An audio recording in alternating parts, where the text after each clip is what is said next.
Hello and welcome back to my channel. So for today's video tutorial, mag-ganchilyo naman tayo ng mga donuts. So mini donuts, crochet. And simulan na natin. Yung ginamit ko ngang yarn is acrylic yarn. Meron ako sa shop ko. Tapos 3mm hook. So simulan na natin. Yung first is mag-chain muna tayo ng 12. So chain. So iba't ibang way tayo kung paano mag-start ng ating chain. So, ganyan. 1, 2, 3, 4, 5, 6, 7, 8, 9, 10, 11, 12. Tapos, sa first stitch, dyan tayo mag-slip stitch. Okay, slip stitch, chain 1.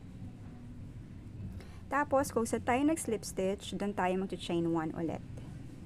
Chain 1. And then, sa susunod na stitch, 2 chains.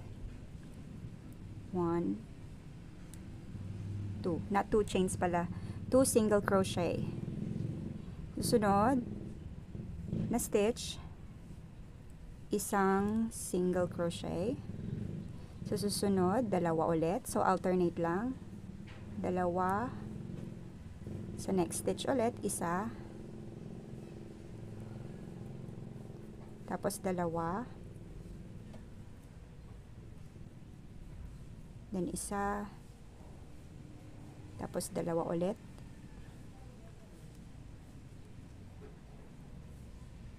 So, hanggang sa matapos tayo sa dulo.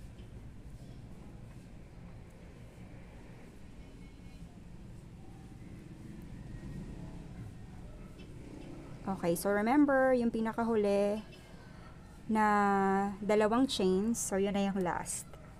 Tapos, dito sa pinakaunang stitch, dyan tayo mag-slip stitch. Okay, so yan na yung end ng first round. Chain ulit tayo ng 1. Second round na tayo. So, sa second round, sa unang, dito kung saan tayo nag-slip stitch, dyan tayo mag-single crochet, isa. Tapos, susunod na stitch, isa ulit. Sa pangatlo, doon tayo mag-increase. So, dalawa. 1, 2, single crochets. So, ulitin lang natin hanggang sa dulo. So, isa ulit. Isa ulit. Sa pangatlo, increase. So, dalawa ang single crochet. So, ulitin lang natin siya hanggang dito sa dulo. Okay, so dito na tayo sa last ng second round. So, dito ulit sa unang stitch. Diyan ako mag-slip stitch. Okay, tapos chain 1 para mag-start ka na sa round 3. So, this time, dun ulit sa kung saan ka nag-slip stitch, dun yung first single crochet. Tapos, sa pangalawa, single crochet ulit. Sa pangatlo, single crochet ulit. Sa pang-apat, dun na yung increase. So, 1, 2. Okay, so ulitin lang natin ulit. Sa una, isa lang. Sa pangalawa, isa lang. Sa pangatlo, isa lang.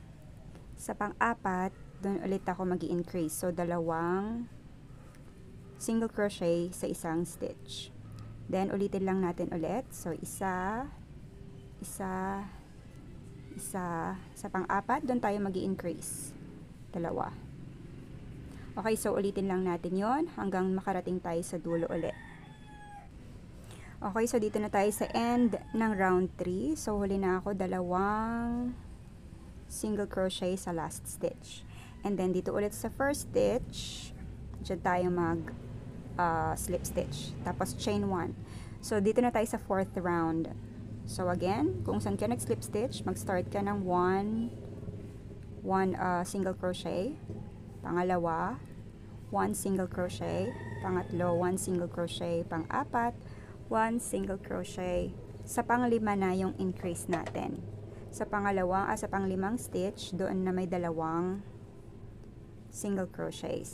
So, ulitin lang natin ulit yan para sa fourth round. So, isa, isa, isa, isa ulit.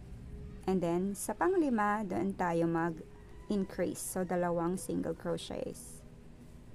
So, ulitin lang natin yung pattern na yon hanggang dito sa dulo.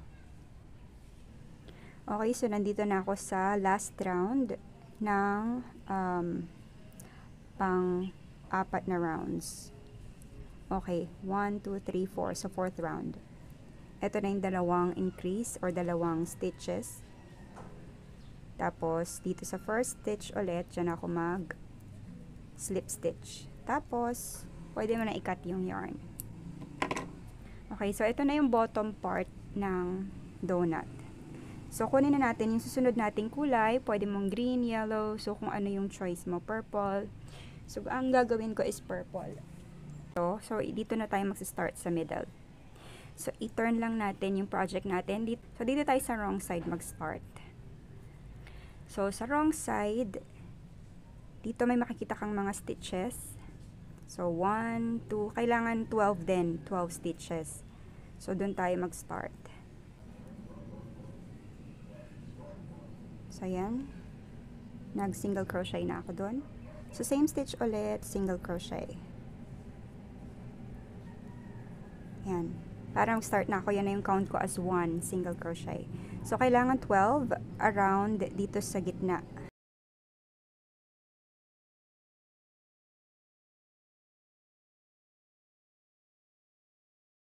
Tapos, chain 1. Then, mag-start na tayo ng second round. So, sa same stitch ulit, 1 single crochet. So, susunod na stitch, 2 single crochets. So, mag-i-increase na tayo. Kagaya din dito sa kabila. So, repeat lang. Sa first stitch, medyo gaganunin mo na lang. Isa. Sa second stitch, dalawa.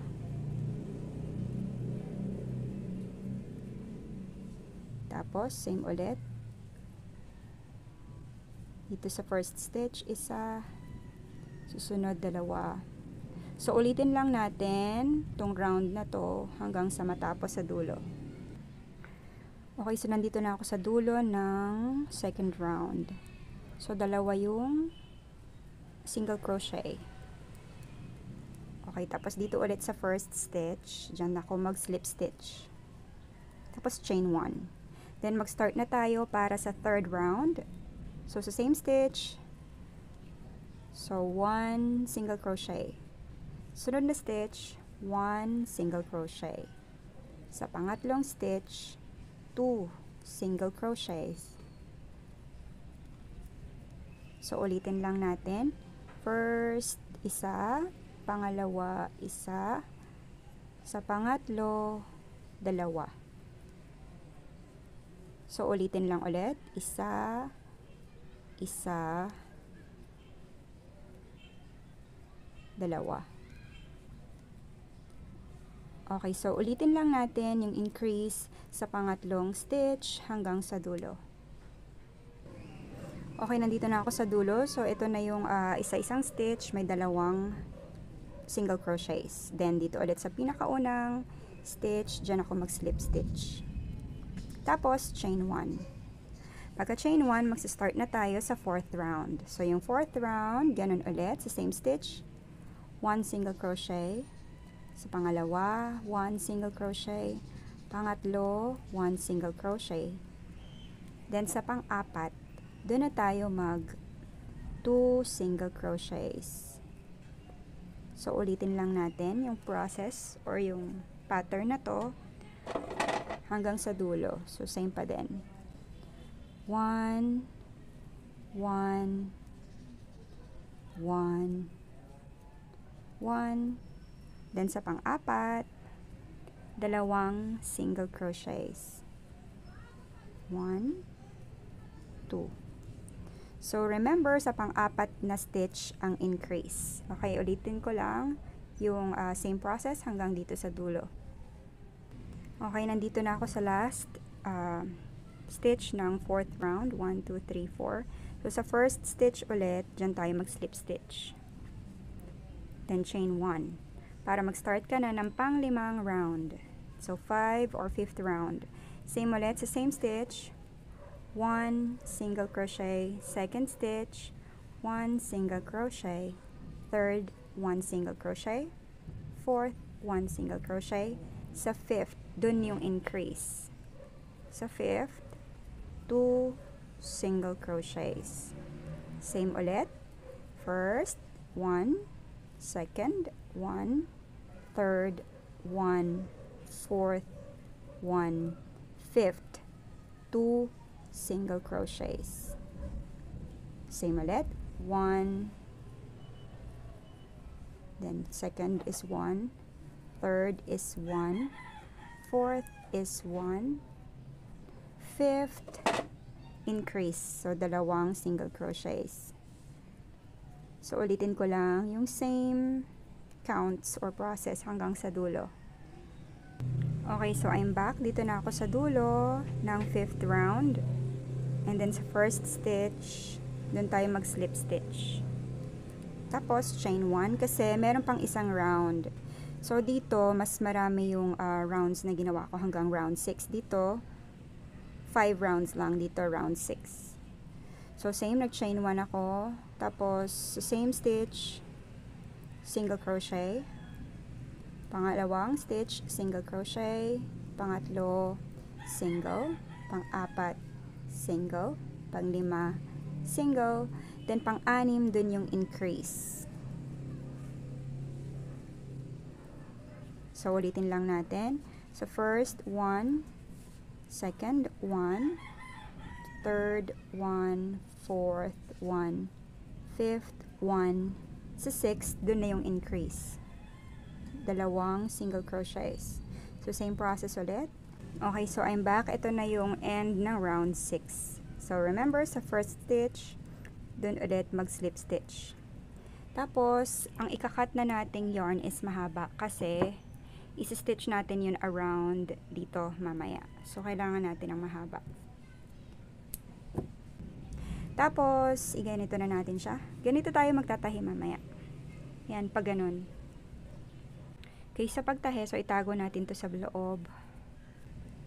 Tapos dito. Okay, so itong gap na to, I think is okay na para mabuksan or malagyan ko ng bulak yung loob.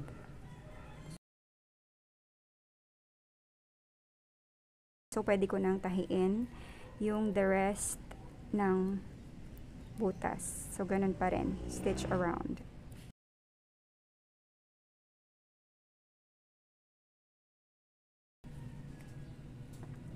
So, ito na yung last stitch. Na-close ko na. Then, tatago ko na lang yung natitirang yarn sa loob. Cut the yarn. Tapos, ayan na. Spread mo na yung foam. Okay, so ito na yung donut natin. Then, next na natin gagawin is yung sprinkles. So, gusto kong gamitin sa sprinkles ay color green, red, and pink. So, ganito lang. Madali lang siyang tahiin. So, yung sprinkles, hindi naman marami. So, iba-iba. Pwede ka rin mag-decide kung anong kulay ang gusto mong gawin. So, dito ako nagsistart sa ilalim. So, lagay ko muna yung white. So, hilahin mo lang siya basta ma-hide na siya sa loob. Tapos, pwede ka na mag-start. Okay, gumawa ng sprinkles. Okay guys, ito na yung natapos kong donut. So, ang cute. Pwede mong gawin in different colors. Remember, meron akong yarn sa shop ko sa Shopee and nagbibigay ako ng maraming free balls of yarn like this. So, marami akong balls of yarns. Lahat ng kulay meron ako. So, like this, yellow, green, purple, pink, lahat. Meron ako white. So, kung gusto nyo mag-avail, click lang dun sa shop ko. Mamaya lalagay ko yung link. So, ito, cute nga yung donut. Pwede mo siyang gawing keychain or palawit sa bag. Meron din akong brown. So, lagyan mo lang ng ganito. Ayan, ganito ko lang siya nilagay para matibay. So, sana nagustuhan nyo yung ginawa kong tutorial. And please don't forget to like and subscribe. Thank you for watching. That's all. Yan, ingat palagi. See you sa next tutorials. Bye!